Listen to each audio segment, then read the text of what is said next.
Départemental 2021, bonjour. Aujourd'hui, je suis avec Madame Florence Bergès, bonjour. Bonjour. Et Monsieur Thierry Lanuc, bonjour. Bonjour.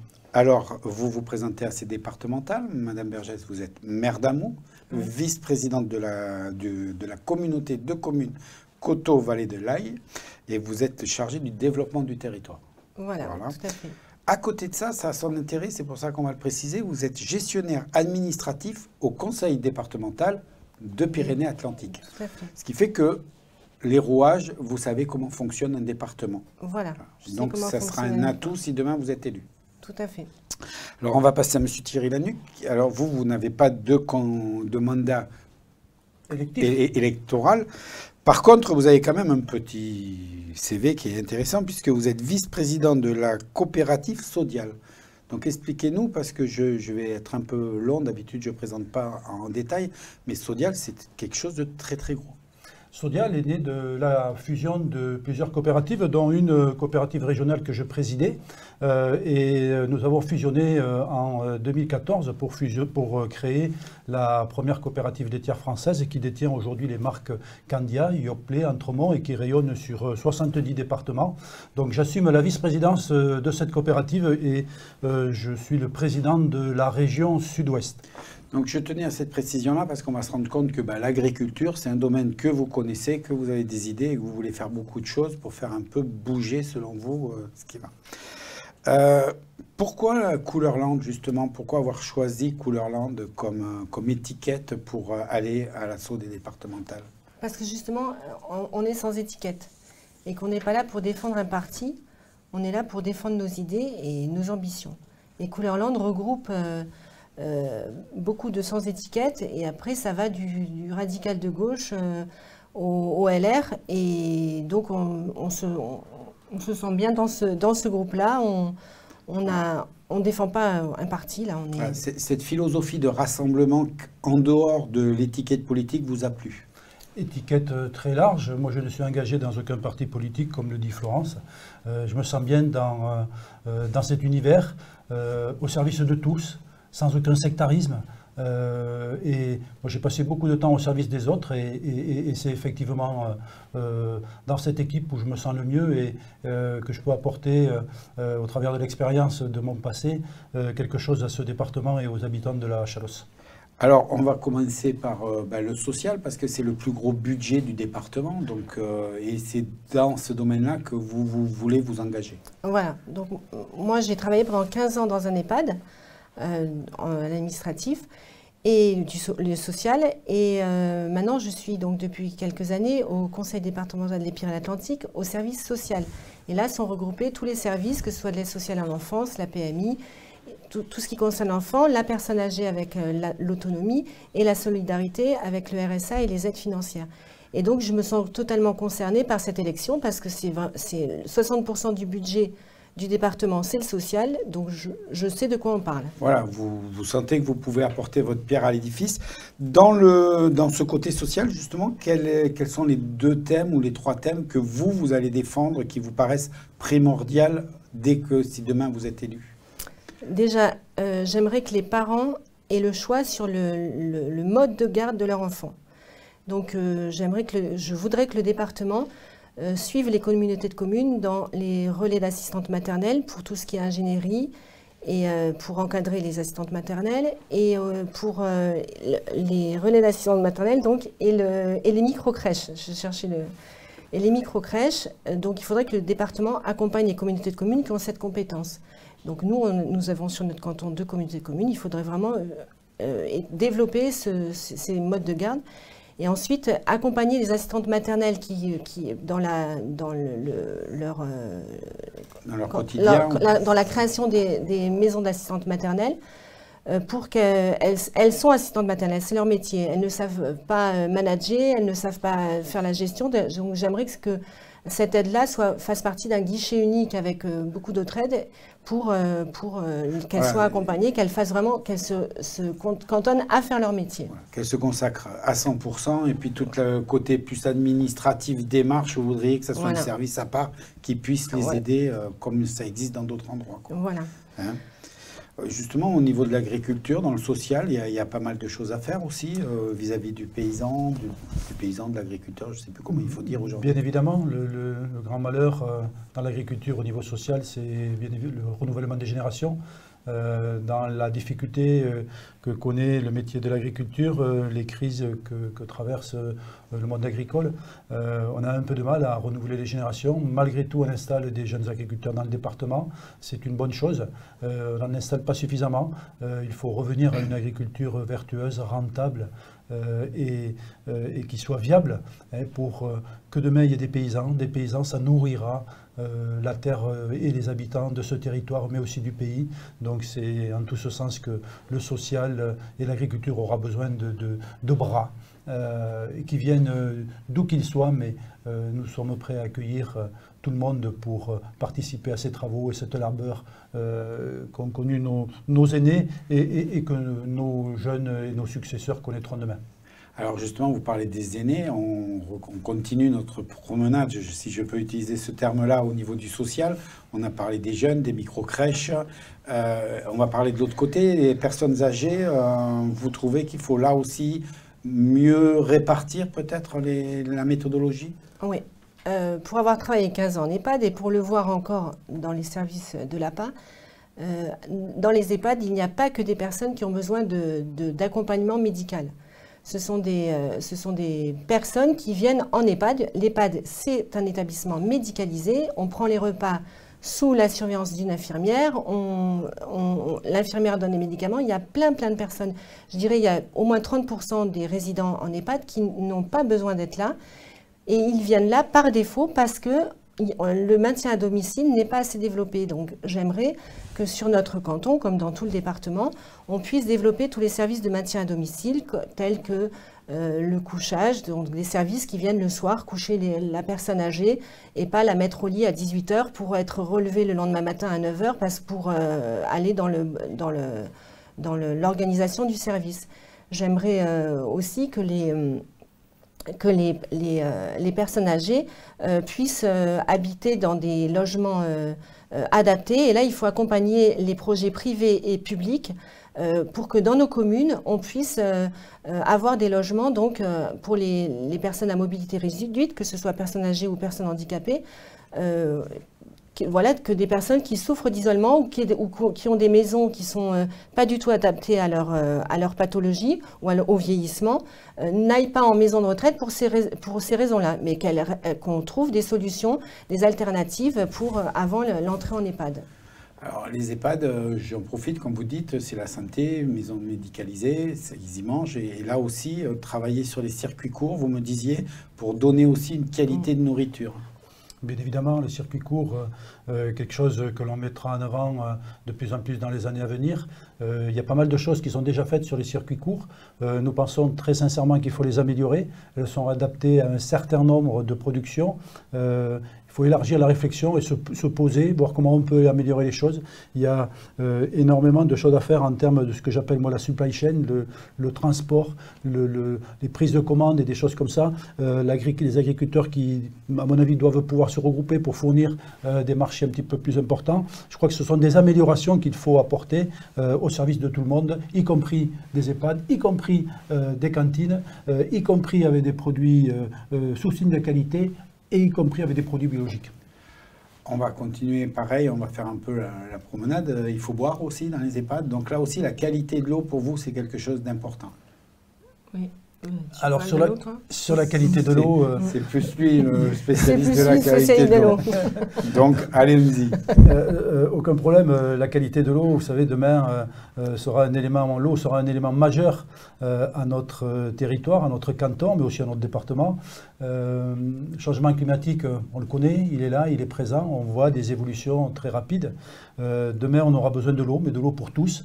Donc je crois qu'on défendra l'idée de stocker l'eau l'hiver pour la mettre au profit des agriculteurs l'été, mais pas que des agriculteurs. Toute la société en a besoin. Vous avez aussi des gens qui veulent cultiver leur jardin et ils auront besoin d'eau. Donc tout ça, on doit pouvoir organiser les choses. On aura aussi besoin de l'eau pour de l'étiage. On aura aussi besoin de l'eau pour l'écosystème. Chaque fois que vous aurez une réserve d'eau, vous aurez une nidification de poissons, vous aurez des choses comme ça. Et je crois que le consommateur, quel qu'il soit, pourra retrouver quelques loisirs, aller pêcher sur un petit étang qui appartient à des agriculteurs, des choses comme ça. Je crois que c'est des loisirs qu'on doit pouvoir proposer et redonner aux consommateurs à partir du moment où nous, agriculteurs, pourront utiliser de l'eau pour produire des produits de qualité dans un département riche. Alors, je vais encore lui donner la parole parce qu'a priori, quand on va parler, l'enchaînement logique, c'est la forêt aussi, parce qu'on est un pays, un département avec la forêt.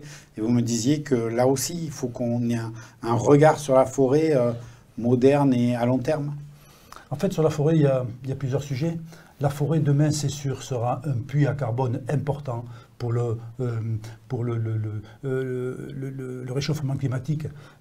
La forêt, on connaît aussi une tempête tous les 10 ans. Donc je pense qu'on a à réfléchir à introduire de la diversité dans notre forêt. Mais aussi, il y a aussi de la forêt dans notre petit canton de Chalosse. Une forêt qu'on se doit d'entretenir, qu'on se doit de valoriser. Aujourd'hui, les choses ont changé. Dans une forêt, on valorise tout, jusqu'aux branches. Donc c'est vraiment des sujets qu'on n'a pas l'habitude de porter, mais qui demain seront le vecteur de l'amélioration et de l'amélioration du changement climatique qu'on ne peut pas laisser de côté. Alors la forêt, c'est aussi nos traditions, donc ça, c'est quelque chose qui est important pour vous, les traditions? Oui, les fêtes dans notre canton sont renommées. Les courses landaises, on a pas mal de ganaderia, que ce soit Pomarès, Castelnau, Amou. On a pas mal de ganaderia qui en ce moment souffrent avec la crise actuelle que nous connaissons. Et donc oui, nous allons porter les valeurs de nos traditions, continuer le côté festif fait partie de nos traditions. Il faut perpétuer tout ça. Et si je peux compléter, dans les traditions, il y a aussi le sport. On est... Oui. En Chalosse, pour avoir été un homme, il faut avoir été soit joué au rugby, soit avoir couru devant les vaches landaises. Il y a aussi le basket. J'ai allé oublier le basket. On a eu un bel événement dans le département avec une équipe qui a été championne de France et on tient à les féliciter. Dans nos villages, il y a des clubs de basket qui sont nombreux. On veut que tout cela perdure. On est prêt à les accompagner, on est prêt à les aider, tout comme les clubs de rugby. Et juste un petit hommage à tous ces bénévoles qui encadrent les jeunes, et pour nous c'est important ça, l'encadrement des jeunes, proposer à la jeunesse du sport, proposer à la jeunesse... Tous les sports tous les sports ou autres, mais un encadrement. Alors je parle de rugby parce que j'ai joué au rugby. Mais voilà, je tiens à préciser parce que tel que vous le tourniez, on aurait pu croire que vous étiez que pour 2 sports. Non, mais on est bien d'accord que vous êtes pour tous les sports. Il y a du foot à Lorraine qu'on défendra également, il y a du foot à Doisite, il y a du foot à Amou, bon voilà. Mais l'important c'est d'aborder le problème de la jeunesse et nous œuvrerons après notre élection pour que tous les jeunes puissent s'épanouir. Parce que le sport c'est quand même fédérateur, hein, ça inculque des valeurs, on est passé par là. Donc bon voilà, je crois que... la culture avec les harmonies. Parce qu'on parle les villages, les petits villages comme Amou, comme Pomarès, comme Montfort. Je sais qu'à Amou, on a 36 associations, que ce soit sportives, culturelles. Pomarès, c'est la même chose, ils en ont à peu près 36. Montfort et Mugros, je suis sûre qu'ils ont... Et Inx, alors ils doivent en avoir, si ce n'est plus. Et tout ça, donc, bien entendu, il faut, sur la culture, il faut des accompagnements du département pour les festivals, que ce soit Chansons et Mandamou, Chantons sous les pins, tous ces petits festivals ont besoin aussi du département. D'autant plus que si demain vous êtes élu, ils vont vraiment avoir besoin encore plus de vous, dans le sens où on est en sortie de crise et là, tout va redémarrer. Ça va peut-être pas être aussi évident qu'on le pense. Les associations, je ne sais pas comment elles vont... Il va falloir vraiment les accompagner parce qu'elles ont dû payer pour certaines, je pense aux harmonies, qui ont continué leurs cours de musique à distance, donc elles n'ont pas eu le chômage partiel proposé par le gouvernement. Mais en revanche, il n'y a pas eu de manifestation. Quand on sait que c'est les harmonies qui financent les écoles de musique, donc là, il va falloir vraiment Le département et les collectivités les accompagnent. Ouais. On parle d'accompagnement, de se déplacer, donc, et là on arrive à sécurité routière. Sécurité routière, la vitesse, faut qu'on roule un peu quand même. Il faut qu'on augmente un peu.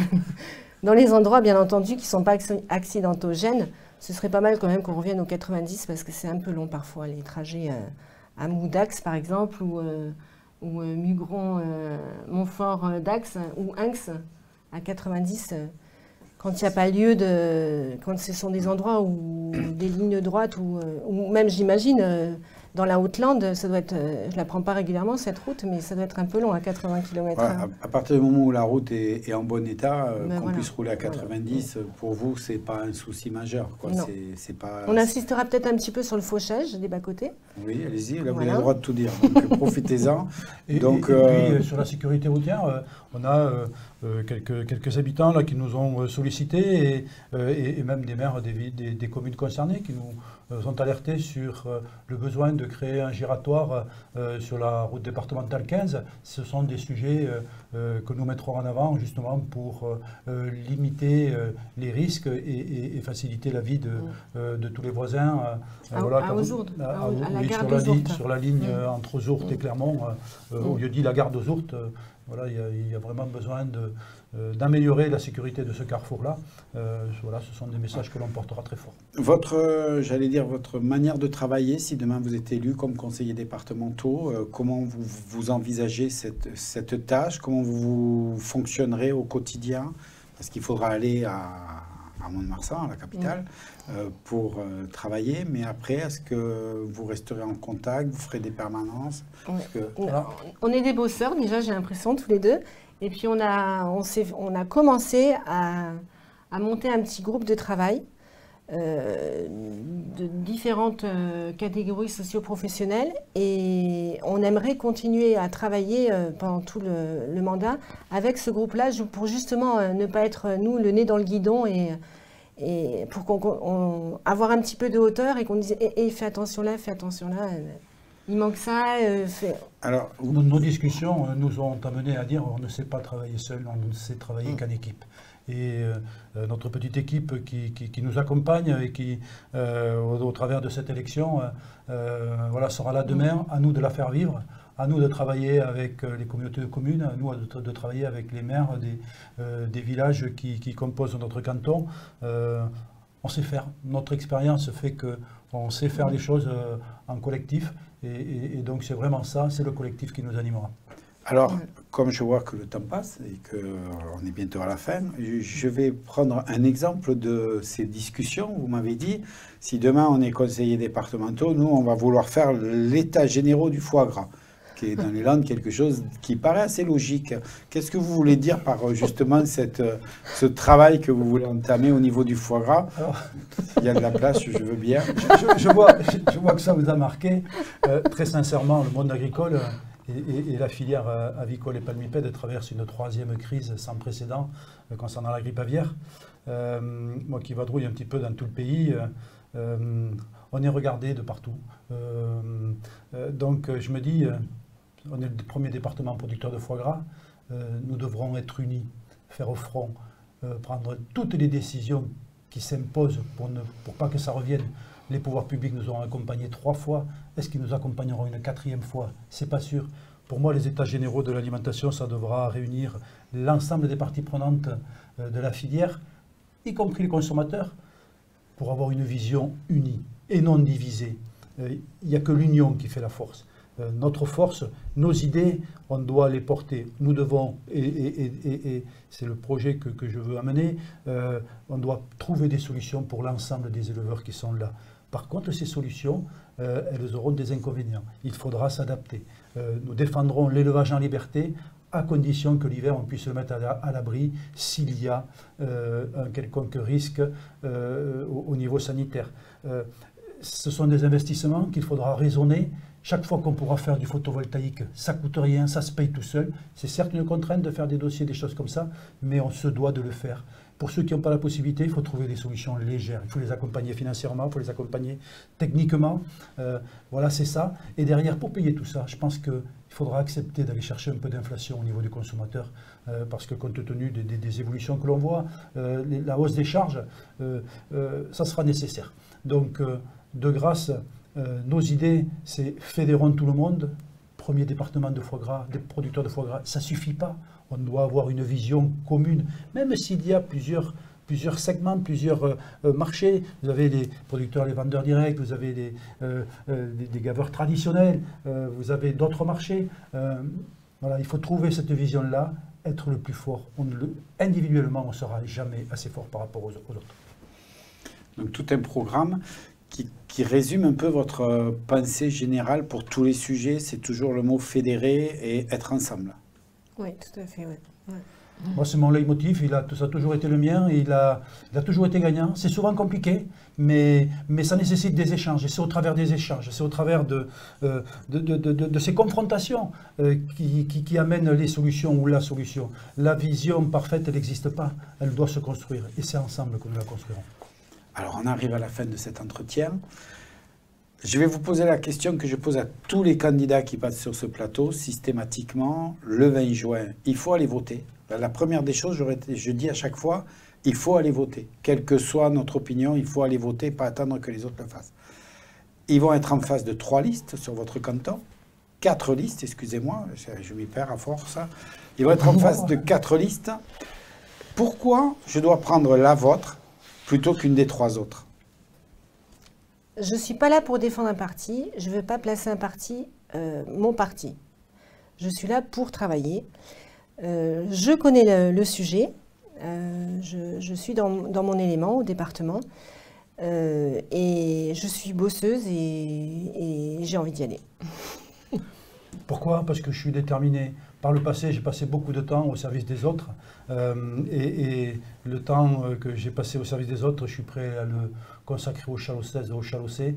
Si je suis élu, j'abandonnerai toutes mes responsabilités nationales pour me consacrer à mon territoire. Je suis né en Chalosse, j'ai joué la musique à l'harmonie à Montfort, joué au rugby à Mugron, fait les fêtes de tous les villages. Le territoire est chevillé à mon corps. Je veux le défendre et je le défendrai jusqu'au bout. Votez Couleur-Lande. Merci beaucoup d'avoir pris le temps de passer sur notre plateau durant cette campagne. Je vous souhaite une bonne continuation. Je vous dis à une prochaine fois. Au revoir et à bientôt. Merci, monsieur.